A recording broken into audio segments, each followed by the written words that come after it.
poursuivre cette matinée de travail, nous vous proposons d'ouvrir un temps d'échange autour de l'accompagnement des enfants victimes de violences sexuelles et d'inceste.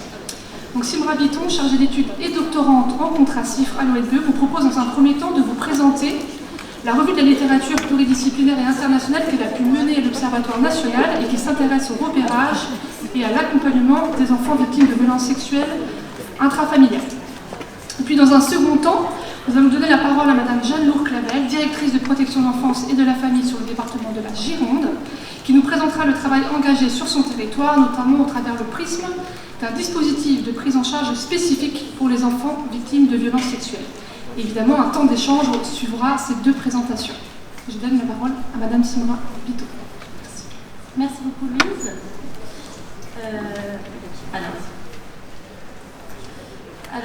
Bonjour à tous. Moi, je vais donc vous présenter la revue de littérature sur les violences sexuelles intrafamiliales et sur l'inceste, qui a été réalisée donc, dans le cadre de mon statut de chargée d'études en tant que doctorante CIFRE à l'ONPE.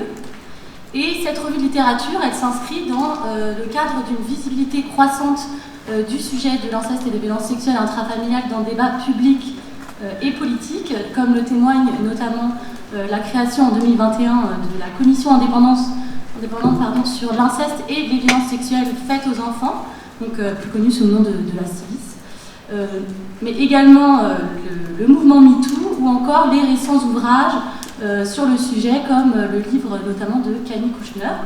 Et donc dans ce contexte-là, l'ONPE a entrepris entre 2022 et 2023 une revue de littérature sur l'inceste et les violences sexuelles intrafamiliales avec l'objectif de recenser les connaissances disponibles sur le sujet pour avoir notamment une lecture pluridisciplinaire de ce phénomène assez complexe, d'identifier également les besoins, favoriser le repérage et le processus de révélation des enfants victimes de violences sexuelles, et enfin mieux comprendre les pratiques et les ressources mobilisables dans la protection et l'accompagnement de ces enfants.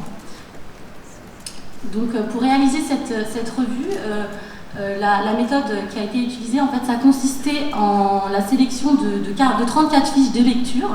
Donc il pouvait s'agir notamment d'articles, de chapitres d'ouvrages ou de revues de littérature qui ont été publiés en langue française et anglaise entre 2010 et 2022.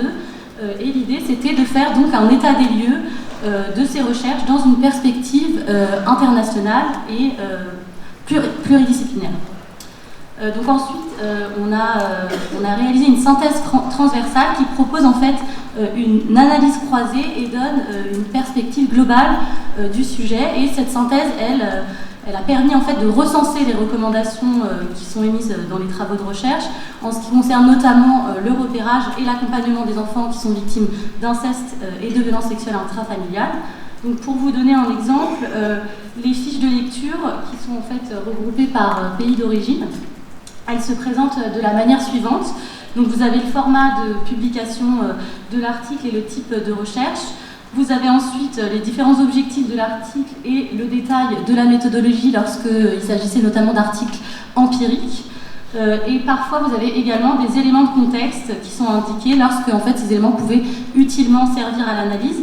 Et ensuite, finalement, vous avez les principaux résultats de l'étude qui sont résumés. Donc il faut savoir aussi que donc, cette revue, elle a nécessité dans un premier temps un travail de définition important. Les violences d'ailleurs et les violences sexuelles incestueuses et l'inceste sont d'ailleurs difficiles à définir puisque en fait la qualification juridique elle va varier d'une législation à l'autre, notamment selon le pays et le périmètre de l'étude ou encore l'époque. Donc ici, on a entendu l'inceste et les violences sexuelles intrafamiliales comme celles commises sur un enfant par un membre de sa famille ou par un proche, qu'il soit majeur ou mineur. En droit, les violences sexuelles, elles vont désigner en général l'ensemble des atteintes sexuelles commises avec violence, contrainte, menace ou surprise. Et les violences sexuelles incestueuses sont celles qui vont être commises par une des personnes mentionnées à l'article 222-22-3 du Code pénal et qui en fait n'inclut pas, par exemple, les cousins, raison pour laquelle on a aussi retenu le terme intrafamilial. Donc, dans un second temps, il importait aussi de revenir sur les données chiffrées qui sont disponibles. Donc sachant que ces données, ces violences sont difficilement quantifiables, on constate d'ailleurs dans la littérature disponible que les enquêtes auprès d'enfants, donc les enquêtes auprès d'enfants, elles sont rares, notamment parce qu'elles posent un certain nombre de difficultés d'ordre juridique et éthique, et donc les enquêtes qui sont réalisées auprès d'enfants, elles sont majoritairement réalisées par l'intermédiaire d'enquêtes de victimisation, donc c'est-à-dire de manière rétrospective. Donc on va en fait interroger des adultes qui ont été victimes aussi, qui ont été victimes dans leur enfance, et ça implique nécessairement en fait qu'elles soient sous-estimées, notamment parce qu'elles peuvent comporter des biais de mémoire. Donc les données qu'on peut retenir, ce sont les données qui sont enregistrées par les forces de sécurité, par l'intermédiaire notamment des dépôts de plainte, mais également les données des grandes enquêtes statistiques. On a l'exemple ici de l'enquête jeunesse, qui est l'une des plus récentes, qui a été réalisée donc en 2021 par le SSMSI. Donc ce qu'on voit avec ces données, c'est qu'on constate en fait qu'une part importante des violences sexuelles qui sont vécues durant l'enfance, elles sont commises en fait par des personnes qui sont proches de l'enfant, voire par des personnes qui sont censées les protéger, raison pour laquelle cette revue de littérature a fait le choix de mettre la focale sur ce type de violence, mais aussi parce que, à l'inverse des violences sexuelles qui sont commises à l'extérieur de la famille, du cercle familial, les données qui sont disponibles en fait mettent en avant le fait que l'inceste et les violences sexuelles intrafamiliales surviennent à des âges très jeunes, s'inscrivent dans la durée et sont également souvent répétées. Donc, quels sont les principaux enseignements qu'on peut tirer de la littérature scientifique sur le sujet ? Dans un premier temps, les travaux qu'on a étudiés dans le cadre de cette revue, ils mettent en avant la complexité qui caractérise ces violences. Donc la première complexité, elle est à mettre en lien avec la lecture relationnelle de la maltraitance, puisque en fait, pour comprendre le phénomène, les recherches, elles vont insister sur la nécessité de prendre en considération l'ensemble du système familial dans lequel ces violences vont s'inscrire. Donc on a plusieurs facteurs qui permettent d'expliquer cette lecture relationnelle, notamment la co-occurrence des violences, puisqu'en fait on constate que les violences sexuelles, elles sont souvent précédées d'autres formes de maltraitance. Ces éléments soulignent d'ailleurs l'importance de questionner l'environnement familial pour mieux repérer les violences. Ensuite, on a aussi des facteurs de risque qui sont d'ordre individuel, relationnel et sociétal. Et en fait, ce qu'on constate dans la littérature, c'est que ce type de maltraitance a plus de risques de se développer dans une culture qui passerait en fait sous silence ce type de violences qui sont considérées comme particulièrement tabous. Donc, ensuite, et même s'il faut se garder d'une approche prédictive sur cette question-là, les violences sexuelles, elles vont porter en elles en fait le risque d'une reproduction générationnelle, donc c'est-à-dire en fait qu'elles peuvent se perpétrer de génération en génération, notamment lorsque les violences n'ont pas été prises en charge ou qu'elles n'ont pas été révélées au sein du modèle familial. Ensuite, ces violences, elles sont également à mettre en lien avec un dysfonctionnement de la cellule familiale, qui peut être notamment révélatrice des rapports de domination au sein du modèle familial. Ces violences, elles sont d'ailleurs majoritairement commises par des hommes et elles surviennent dans tous les milieux sociaux. Et enfin, cette lecture relationnelle de la maltraitance, elle est à mettre en lien avec la relation qui peut être entretenue avec l'agresseur et la victime, puisque en fait, pour favoriser la mise en place de ces violences, qui sont d'ailleurs souvent vécues sur un temps long, les recherches, elles vont mettre en avant plusieurs types de mécanismes qui sont mis en place par l'agresseur. Et l'un des concepts qui a été développé notamment par Dodge Pryor est celui du dressage sexuel. Et il fait en fait référence à la mise en place par l'agresseur d'un processus qui est présenté en 4 phases. Donc la première phase est celle de la sexualisation, qui consiste en fait à façonner les connaissances sexuelles de l'enfant par l'intermédiaire notamment du jeu du docteur, et en fait en prétextant prendre soin de lui et en lui donnant de l'affection pour finalement le manipuler. Ensuite, vous avez une autre phase qui est dite de responsabilisation, en fait, qui survient après que l'enfant a été mis en confiance et où l'agresseur il va en fait inverser la responsabilité de l'acte en lui demandant notamment explicitement de garder les actes secrets, ce qui va finalement culpabiliser l'enfant par rapport à ces actes-là. En fait, ensuite, une troisième phase est appelée celle de la trahison de la confiance et de l'isolement, qui correspond au moment où l'enfant reconnaît avoir été trahi et manipulé. Et enfin, la quatrième phase est celle de la mise en impuissance, qui est permise notamment par les menaces de l'agresseur. Et donc, en fait, finalement, ce que les chercheurs montrent, c'est que ce processus, il conduit l'enfant à se sentir impuissant, à pas être en mesure de demander de l'aide, et finalement, c'est un processus qui n'est pas du tout propice à la révélation. Ensuite, la deuxième complexité, elle repose sur la diversité du profil des agresseurs. Donc, le profil des agresseurs, il faut savoir qu'il est beaucoup plus varié que dans l'imaginaire collectif. D'après les données de l'enquête Virage, qui a été réalisée par l'INED en 2015, et qui qualifie notamment les violences sexuelles intrafamiliales comme celles qui sont commises dans la famille et parafamiliales comme celles qui sont commises par un proche de la famille, il peut s'agir de l'oncle, d'un homme proche de la famille, du père, du frère, du demi-frère, d'un ami proche, du grand-père, d'un voisin ou encore du beau-père lorsque ce dernier résidait au domicile de la victime. Et en plus de ça, si les auteurs sont majoritairement des personnes majeures, on estime également qu'un certain nombre d'auteurs sont eux-mêmes mineurs.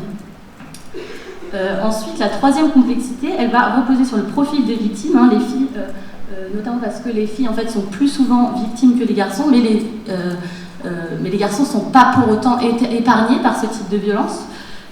Et les garçons ont également tendance à moins révéler ces violences. Et enfin, la dernière complexité, elle fait référence aux multiples conséquences de ces violences qui durent en fait sur le long terme. Donc dans l'ensemble, ce sont des conséquences sur la santé mentale et somatique, sur les relations sociales et familiales, et les recherches vont souligner l'importance de repérer ces violences de la manière la plus précoce possible, notamment pour réduire autant que possible ces conséquences qui durent sur toute la vie entière. Donc finalement, ces multiples complexités, elles nous invitent à nous intéresser à la manière dont ces violences sont révélées et repérées, puisque si ces violences elles sont particulièrement dures à repérer, notamment parce qu'elles surviennent dans un cercle fermé et privé, certains chercheurs vont mettre en avant des signaux d'alerte qui sont susceptibles de favoriser le repérage de ces violences. Donc une des difficultés, c'est que ces signaux elles se manifestent généralement de manière indirecte.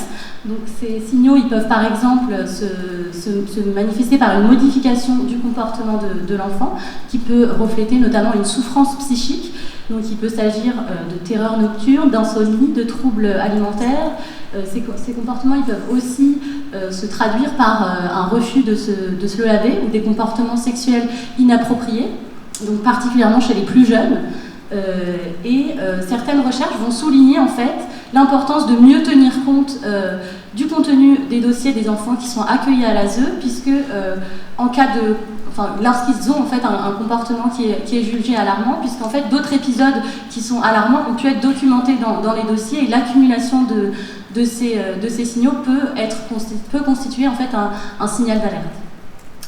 Vous avez des chercheurs norvégiens qui ont d'ailleurs résumé les différents signes qui peuvent alerter l'adulte et qui soulignent que la plupart des enfants ont donné des signes à l'adulte qui s'occupe d'eux, et ces signes peuvent par exemple se traduire par une remise en question des règles ou des obligations que les chercheurs vont traduire en fait comme une volonté de l'enfant d'être questionné. Donc par exemple en fait le refus de l'enfant de se rendre chez l'agresseur, et les chercheurs vont invitent en fait l'adulte à poser des questions ouvertes pour comprendre pourquoi l'enfant ne veut pas se rendre chez cette personne, même s'il peut pas forcément s'agir d'un agresseur, mais en tout cas de toujours questionner l'enfant par rapport à cette remise en question. Donc dans l'ensemble, les études qui sont disponibles, elles mettent l'accent finalement sur l'importance du recueil de la parole de l'enfant, puisque la révélation par l'enfant, elle est non seulement l'un des seuls éléments probatoires, puisque ces violences, elles ne laissent pas forcément de traces sur le corps de l'enfant, mais elles sont aussi le point d'origine du rétablissement de l'enfant. Donc malgré l'importance de la révélation, ces violences, elles sont généralement révélées de manière tardive, voire jamais révélées. Et lorsque ces violences sont révélées, certaines études qui ont été faites auprès d'adultes ou d'enfants vont souligner en fait que les enfants n'ont pas toujours été crus lorsqu'ils faisaient une révélation, crus ou écoutés notamment. Donc certains chercheurs ont analysé justement la révélation des violences faites par l'enfant et ils vont montrer en fait que cette révélation elle suit un processus qui est représenté ici, processus en fait qui n'est ni linéaire ni immédiat et où l'enfant peut parfois en fait revenir sur sa révélation, la nier, minimiser les faits, divulguer de nouveaux faits, se rétracter pour finalement réaffirmer avoir subi des violences.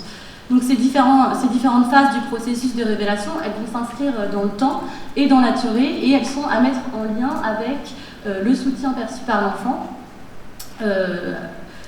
Et les recherches rappellent d'ailleurs à ce sujet que l'adulte doit être en mesure d'entendre de telles violences et surtout d'y donner suite.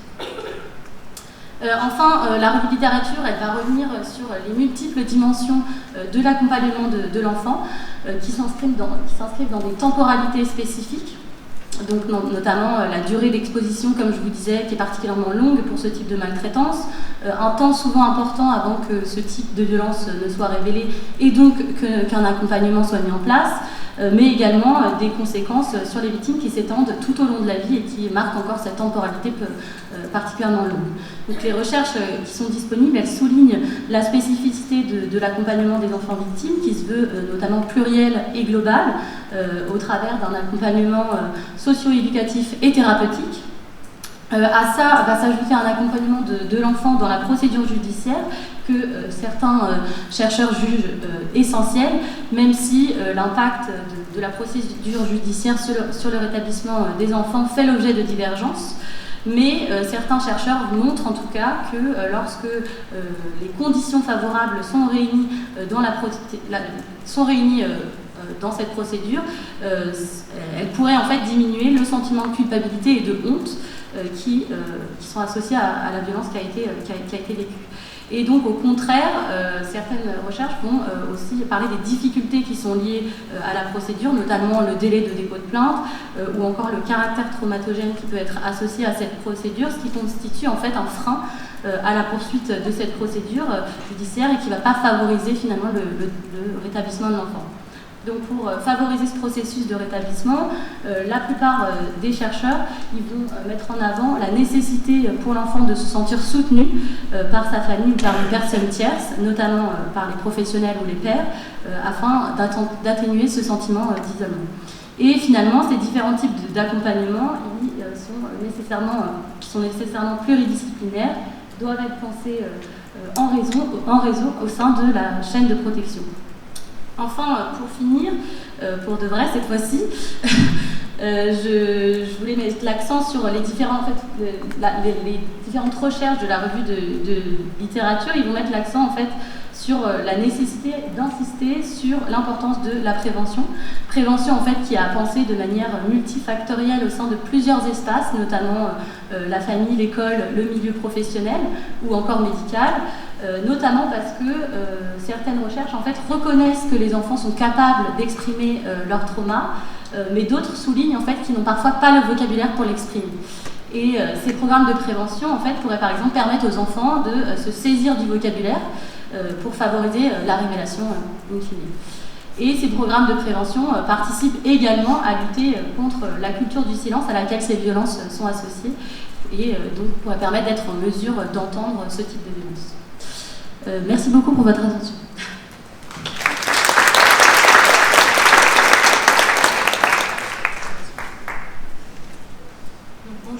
Bonjour à tous. Écoutez, d'abord je voulais vous remercier parce que être là, ça fait du bien. Ça fait du bien d'entendre depuis ce matin qu'il y a du savoir qui est produit et qui est à notre disposition. On n'a pas toujours le temps effectivement de s'en saisir dans notre quotidien qui est compliqué en protection de l'enfance, mais en tout cas vous remercier pour ce temps d'échange parce qu'on finit quand même par souffrir de la visio. C'est pas assez concret, juste pour les remerciements alors. Bon, donc un grand merci pour ce temps d'échange en direct. Je vais vous parler d'une action qui est menée en Gironde avec beaucoup d'humilité parce que je ne suis pas sur le terrain directement, donc je suis nourrie par des propos rapportés, avec beaucoup d'humilité aussi parce que on est sur une action qui touche finalement très peu d'enfants. Je vais vous donner quelques chiffres pour contextualiser. Et puis une humilité parce que la question des familles incestueuses, elle est éminemment complexe et on n'a pas la prétention de régler cette question par une action. Mais peut-être qu'au travers de cette présentation, est-ce que ce sera une bonne pratique ou une pratique inspirante? J'ai entendu ça ce matin. En tout cas, je vous le présente, je vous le donne. Alors, d'où je parle? Je parle donc du département de la Gironde. Le département de la Gironde, pour la protection de l'enfance, s'adresse à 15 000 enfants, dont 5 800 sont confiés à l'aide sociale à l'enfance. 3 200 sont accompagnés depuis le domicile et 1 750 dans le cadre d'une mesure d'AMO. Je vais en entonnoir puisque l'action que je vais vous présenter est réalisée dans un cadre d'AMO et concerne 79 enfants. Donc vous voyez qu'on est vraiment sur une toute petite échelle. Une petite échelle qu'il faut comparer aux chiffres que vous avez donnés. J'ai vu 4% des enfants ont vécu des violences sexuelles intrafamiliales. On voit aussi dans la littérature d'autres chiffres, 5 à 10%, donc 80% au sein de leur famille. Donc les chiffres sont sans doute un peu variables selon les sources.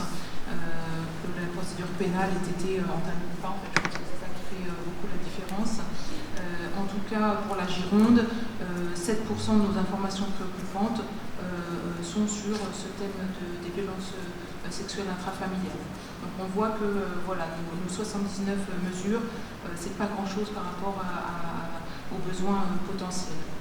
Alors pourquoi une action spécifique pour ces mineurs victimes d'agressions sexuelles intrafamiliales? Tout d'abord, je voudrais dire que cette action a été mise en place donc en 93, elle est ancienne, mais elle se fonde aussi sur la complexité de la question de l'inceste, avec, comme vous le savez tous, la question de l'interdit de l'inceste est très ancien. On le retrouve dans le mythe d'Oedipe, mais on retrouve aussi des variations et des ambiguïtés dans l'histoire sur cette question des relations sexuelles intrafamiliales. Elle était même, pour certains, pour la noblesse, l'Égypte ancienne par exemple, utilisée pour concentrer une légitimité, pour manifester une puissance. Elle a même été considérée à certains moments comme finalement qu'une orientation sexuelle qui était de l'ordre de la sphère uniquement privée. Donc on voit que la question de la relation, du rapport sexuel intrafamilial est extrêmement complexe. Et puis la loi nous y aide aujourd'hui et elle a précisé un certain nombre de choses et on le regarde aujourd'hui plutôt du côté de la transgression. Donc finalement cette question-là, elle est à la fois la question d'une économie psychique d'un individu qui va finalement dominer l'autre pour assouvir une pulsion sexuelle, mais elle a aussi été finalement un certain nombre, une question de société avec plus ou moins de règles, en tout cas une variation dans les règles pour encadrer ces relations. Donc une variabilité qui en fait à la fois un tabou, un interdit, qui vient questionner, on l'a vu encore dans les évolutions légales, qui vient interroger la notion du consentement. Finalement, est-ce que c'est pas un acte d'amour? On a entendu ça à certains moments. En préparant cette intervention, j'ai aussi repensé au film qui est encore en salle aujourd'hui sur le consentement. Je ne sais pas si vous l'avez vu, mais il est terrible, avec une description. Vous parliez de dressage sexuel, je crois qu'on est vraiment là-dedans. Un dressage sexuel qui s'appelle parcours initiatique, mais qui fait froid dans le dos et qui vient montrer combien l'emprise à des fins sexuelles est destructrice. Je vous invite à le voir, même si quand on rentre chez soi, on n'a pas toujours envie d'aller regarder ce genre de film, mais il est quand même extrêmement intéressant. Donc aujourd'hui, la loi est un peu plus protectrice qu'elle ne l'a été. Elle lève notamment la question du consentement avant ses 15 ans. Mais nous, professionnels de la protection de l'enfance, on peut être facilement attiré finalement sur quelque chose qui vient un peu cliver nos représentations, avec d'un côté l'auteur, d'un côté la victime. Vous disiez, j'ai bien aimé que finalement les profils des auteurs sont très diversifiés, majeurs, mineurs, mais c'est toutes les catégories socio-professionnelles. Donc on a en Gironde commencé une action qui s'adressait uniquement donc aux enfants victimes d'agressions sexuelles intrafamiliales. Donc c'était en 93 et finalement en 2017, cette action s'est ouverte aussi aux enfants auteurs. Pour montrer effectivement que dans la famille incestueuse, il n'y a pas forcément un clivage net à tous les moments et que l'auteur a pu également être victime. Donc une action singulière d'accompagnement en Gironde qui est portée par une association qui s'appelle la GEP, qui se déroule dans un cadre d'AMO, donc l'article 375, donc décision judiciaire, qui commence uniquement après des révélations d'agressions sexuelles intrafamiliales, c'est-à-dire qu'il y a déjà en fait un acte posé en amont de la mesure. Le cadre de cette intervention, au-delà de la question de l'AMO, enfin le cadre de l'AMO, c'est aussi une convention qu'on a appelée Convention d'accompagnement et de coordination judiciaire en faveur des mineurs victimes et auteurs de violences sexuelles intrafamiliales, qui en fait a été régulièrement renouvelée dans le temps et dont les signataires sont à la fois le conseil départemental, le préfet, le tribunal judiciaire. Alors il y a deux tribunaux, c'est Libourne et Bordeaux, mais enfin donc les tribunaux judiciaires, le barreau des avocats et les pôles médico-légaux ou médico-judiciaires pour l'un rattaché au CHU, et puis l'association porteuse du projet. Donc dès le départ, en fait, on a une action qui est posée sur un partenariat fort et qui vient en fait mettre en place un protocole commun qui permet en fait à chaque fois qu'il y a une révélation d'agression sexuelle intrafamiliale de déclencher cette mesure d'AMO, de nommer un avocat pour l'enfant, de nommer un administrateur ad hoc à chaque fois que c'est nécessaire. Et cette convention a vraiment pour objectif de ne pas laisser en fait l'enfant seul pour affronter la procédure, de lui offrir un accompagnement, une écoute, de prendre aussi l'effet de cette parole sur la dynamique familiale. C'est pas toujours facile de parler, vous l'évoquez, et ça a un effet très important sur la dynamique familiale. Et puis de prendre évidemment en compte le caractère incestueux de la famille en introduisant par l'ensemble de ces acteurs et particulièrement avec la mesure d'AMO, la présence d'un tiers pour restaurer finalement la place et les rôles de chacun dans la famille. Donc cette action, elle est menée par une équipe qui est ultra formée et qui se forme et qui en permanence, qui est composée de 6,5 travailleurs sociaux, 2 psychologues qui à eux deux ne font qu'un mi-temps, donc on reste sur une petite équipe et puis un chef de service.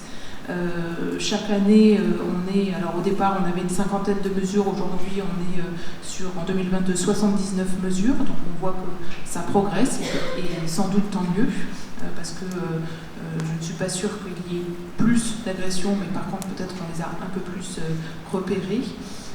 Ces mesures ont une durée moyenne de 2 ans et demi, sachant que selon l'ensemble des mesures, 85% des mesures ont une durée supérieure à 2 ans et 28% ont même une durée supérieure à 3 ans.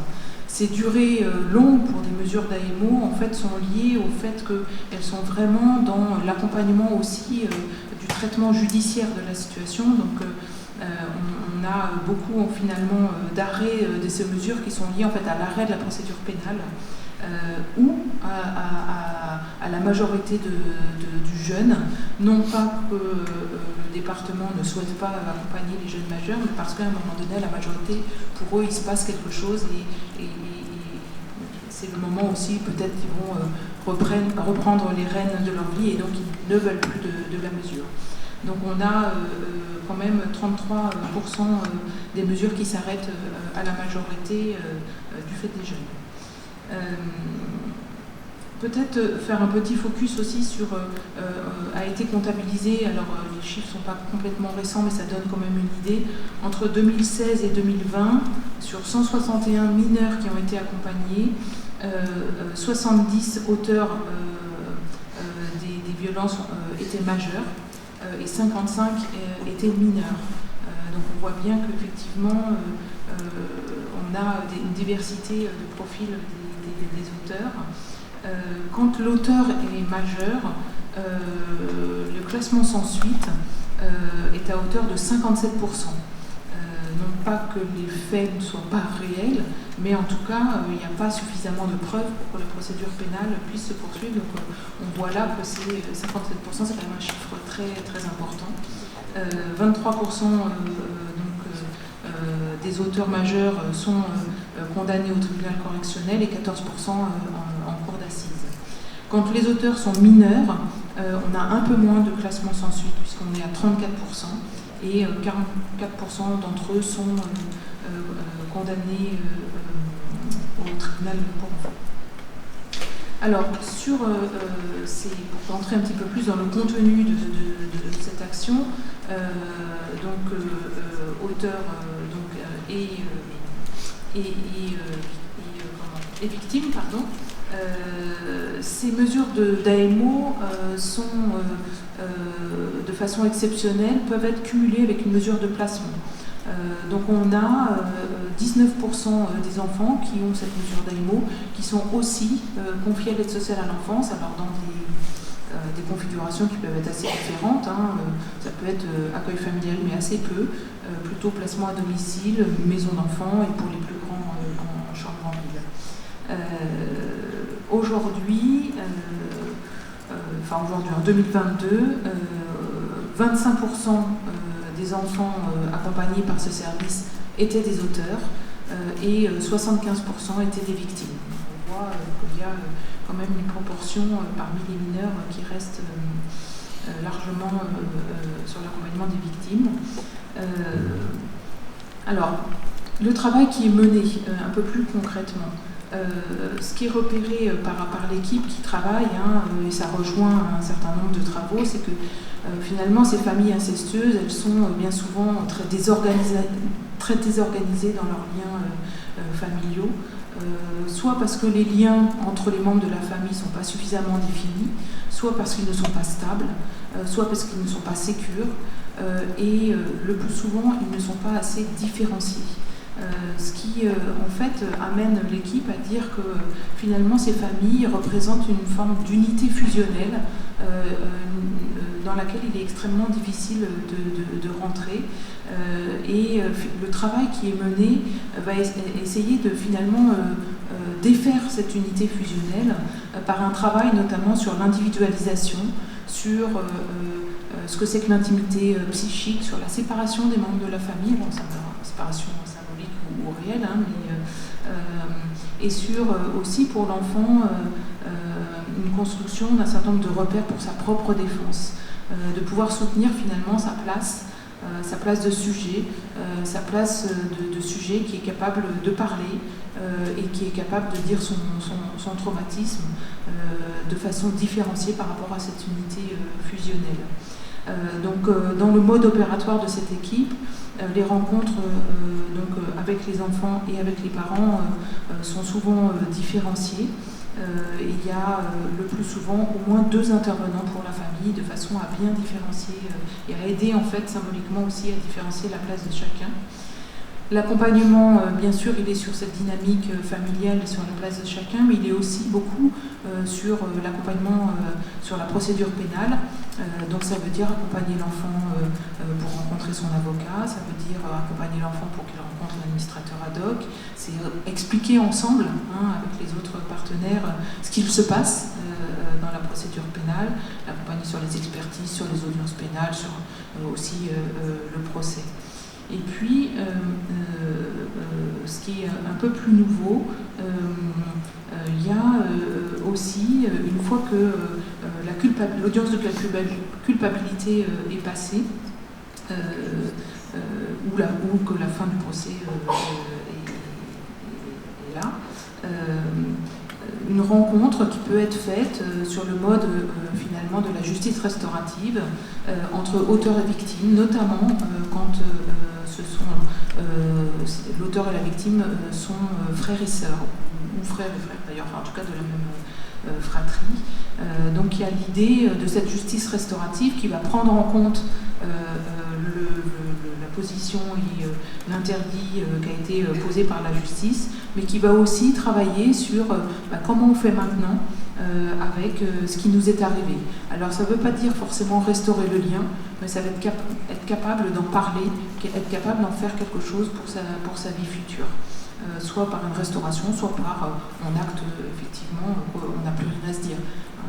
Voilà, donc ça c'est quelque chose d'un peu nouveau pour lequel on n'a pas encore beaucoup de recul, mais qui fait partie peut-être des perspectives. Quelques données statistiques pour continuer à vous donner des images sur cette question. Les enfants qui sont concernés sont plutôt grands, puisque 31% entre 13 et 16 ans, mais on a quand même 38% qui ont moins de 13 ans. Les filles sont beaucoup plus nombreuses que les garçons, on est sur une proportion 30-70%.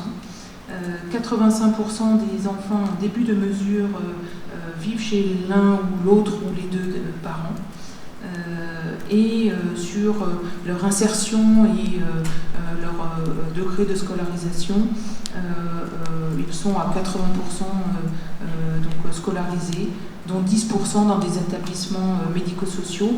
Par comparaison avec le public des enfants confiés à l'aide sociale à l'enfance en Gironde, nous avons, 14% des enfants confiés à l'aide sociale à l'enfance qui ont une notification de DPH. On est sur des proportions qui restent à peu près les mêmes.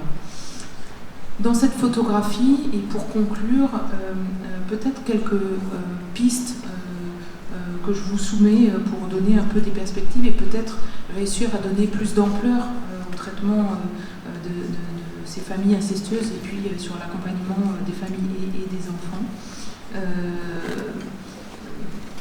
Aujourd'hui, on sent que la société bouge par rapport au regard qui est posé sur ces familles incestueuses et sur la transgression que ça représente.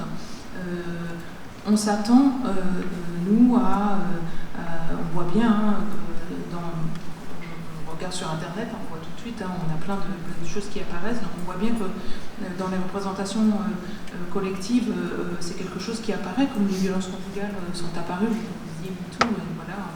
On est peut-être sur un même phénomène de révélation à la société de cette transgression et de ce traumatisme. Et on s'attend, nous, à avoir plus d'informations préoccupantes sur ces thématiques-là, comme on l'a eu sur les violences conjugales, puisque depuis 3 ans, on a 30% de plus d'informations préoccupantes et principalement sur des questions de violences conjugales. Alors, on s'attend et on se dit que ce serait un signal assez fort si ces informations préoccupantes pouvaient révéler mieux cette problématique. Maintenant, il faut pouvoir les traiter derrière. Si nous avons une société qui bouge et plus d'informations préoccupantes, sans doute, et vous le disiez aussi, on se rejoint sur pas mal de points, on ne s'était pas consulté avant, mais finalement on a des propos qui convergent. La question de la prévention et de la repérage des signaux, y compris des signaux faibles, est sans doute un point extrêmement important. L'équipe de la GEP fait aussi beaucoup de formation pour l'ensemble du personnel, des professionnels de Gironde, mais se déplacent aussi plus largement. Il me semble que là, on a effectivement quelque chose d'assez déterminant qui serait intéressant à développer encore. Donc le repérage, de la formation. Cette équipe a une capacité de transmission qui reste forcément très très petite par rapport aux besoins. Et puis en perspective aussi. Moi, je crois beaucoup à cette question de la justice restaurative qui permet en fait de passer à autre chose, de ne pas rester sur ce statut de victime, de ne pas rester sur, de ne pas nier ce qui s'est passé, mais de le prendre en compte et de pouvoir passer à autre chose et de pouvoir regarder l'avenir. Donc voilà, quelques pistes que je vous soumets. Sans doute il y en a plein d'autres, je reste très modeste dans mes propos, mais en tout cas, mieux traiter les informations préoccupantes qui risquent de nous arriver, plus former pour mieux repérer et peut-être développer plus de justice restaurative. Je vous remercie.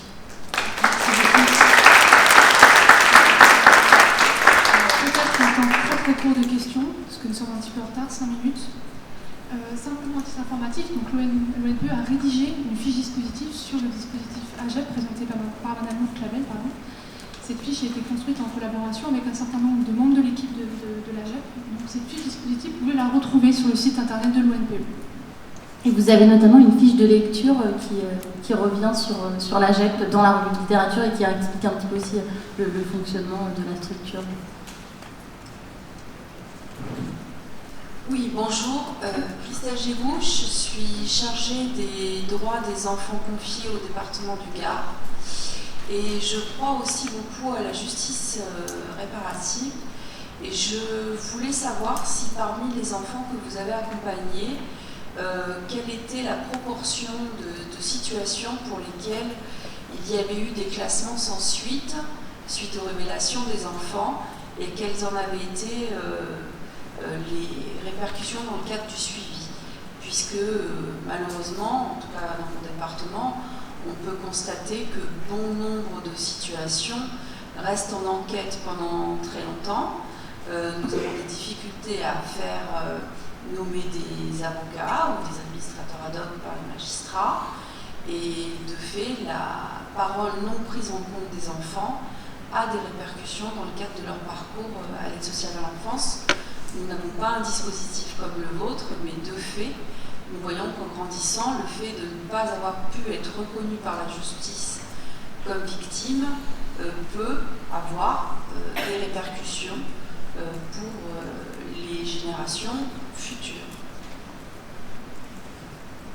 Alors, sur les chiffres, les seuls que j'ai là sous la main, c'est ceux que j'indiquais tout à l'heure. Donc 57% des auteurs ont fait l'objet d'un classement sans suite et 34% quand ils sont mineurs. L'effet que ça a sur les enfants, je n'ai pas de données scientifiques, si vous voulez, là-dessus. Donc il faudrait que j'aille questionner l'équipe plus particulièrement.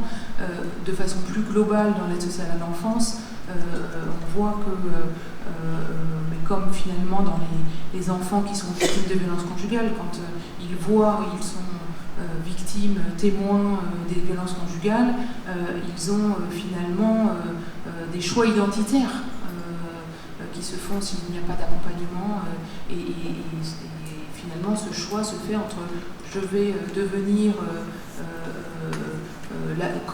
comme la victime ou je vais devenir comme l'auteur. C'est souvent ces deux possibilités-là, la troisième étant une forme de parentification et de soutien du parent victime.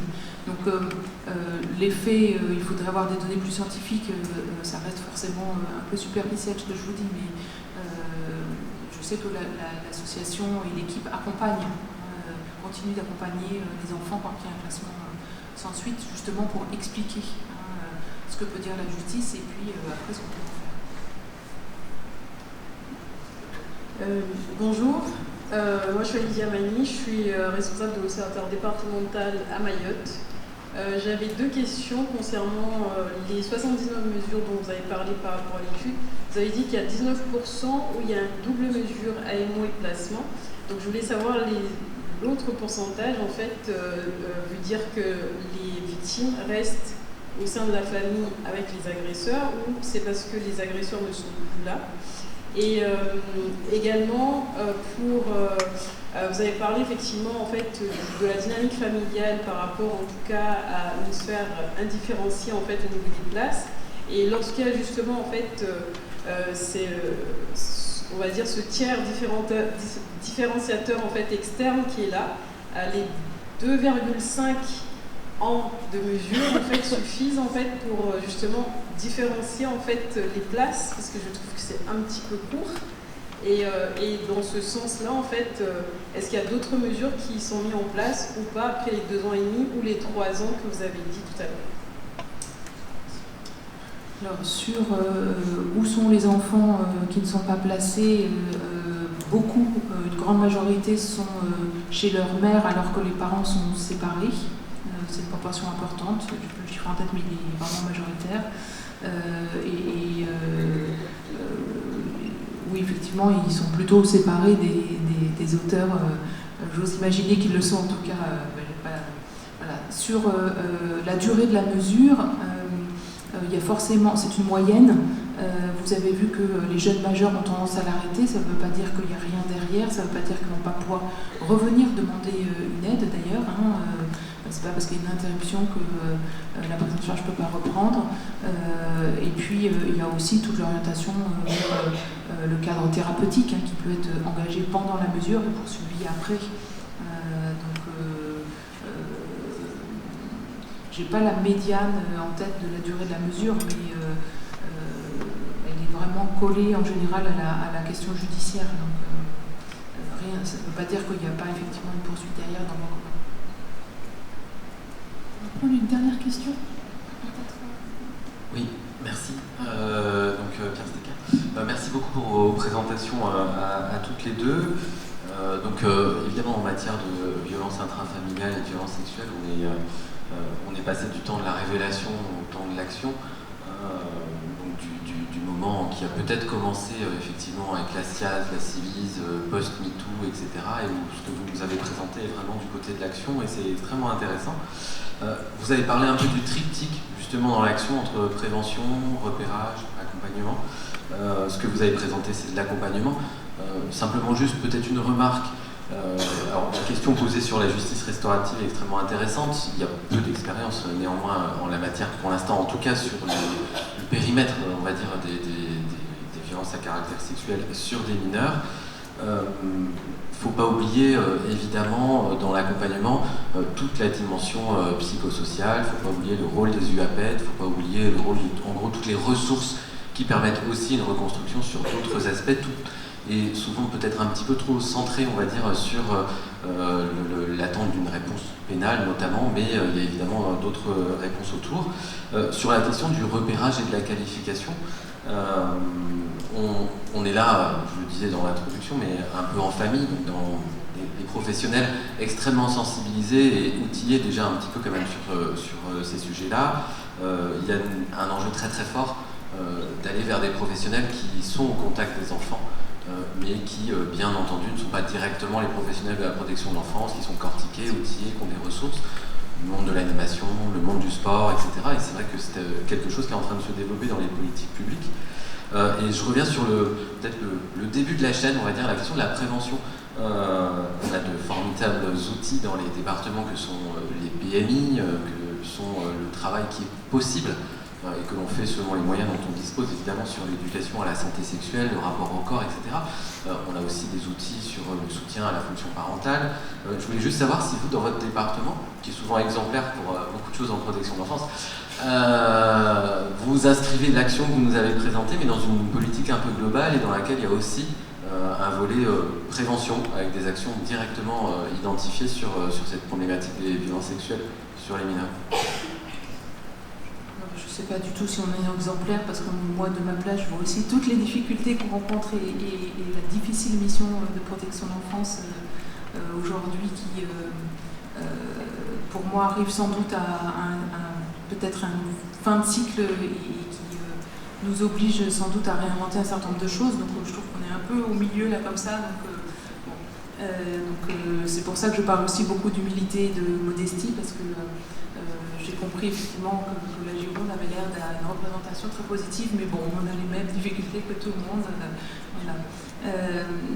Sur la question du repérage, on a encore un très grand chemin à faire, mais on a travaillé récemment sur un référentiel sur l'évaluation des informations préoccupantes Et donc on est attentif effectivement à passer des messages aussi aux professionnels de terrain qui évaluent les informations préoccupantes pour avoir des regards plus aiguisés, plus croisés, plus pluridisciplinaires.